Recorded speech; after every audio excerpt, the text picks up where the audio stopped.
देखिए कमरिया चलल बा देवघर के राह में, जीवन बहुत कष्ट होत बा और कमरिया का कहत बा। भोले बाबा हो भोले बाबा, भोले बाबा हो भोले बाबा।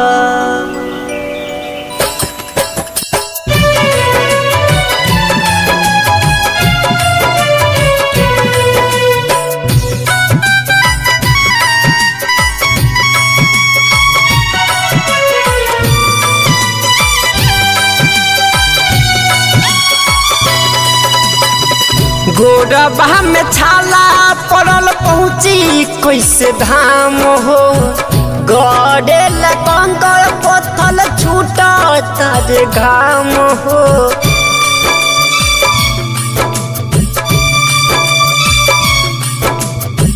गोरबा में छाला पड़ल पहुँची कैसे धाम हो, गड़े कंकर पत्थल छूटा तारे घाम हो। रोहिया कठिन बाट कीड़ा पनीर मादी, बेटा बाके देवो घर नगरी पहुँचा दी, बेटा बाके देवो घर नगरी पहुँचा दी।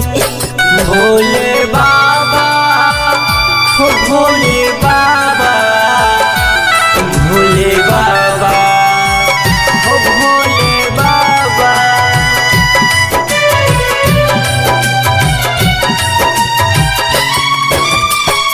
तोहरे नगरिया बाबे बड़ी दूर हो, जलवा चढ़ावे खातिर जाइब हम जरूर हो।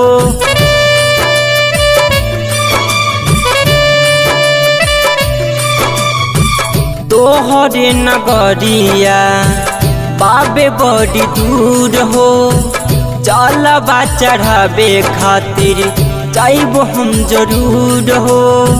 भारी बसंकट भोले पार लगा दी, बेटा बाके आजू अपन नगरी पहुँचा दी, बेटा बाके आजू अपन नगरी पहुँचा दी। भोले बाबा तूने कैसे रचना रचाई, और संकट में तूने राह दिखाई।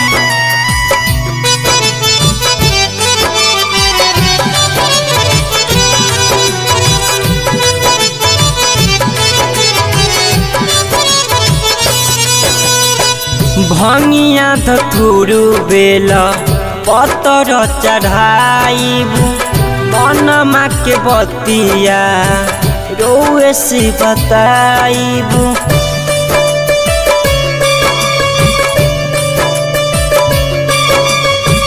भंगिया धतुरु बेला पतर चढ़ाइबू, मनमा के बतिया रउए से बताइबू। राजीव महेश के श्रद्धा पुरा दी, लालन गौतम के लालसा पुरा दी, बेटा बाके आजो अपन नगरी पहुँचा दी। भोले बाबा हो भोले बाबा, भोले बाबा हो भोले बाबा। बालक की कठिन तपस्या ए भोले बाबा नगरी पार लगा दी।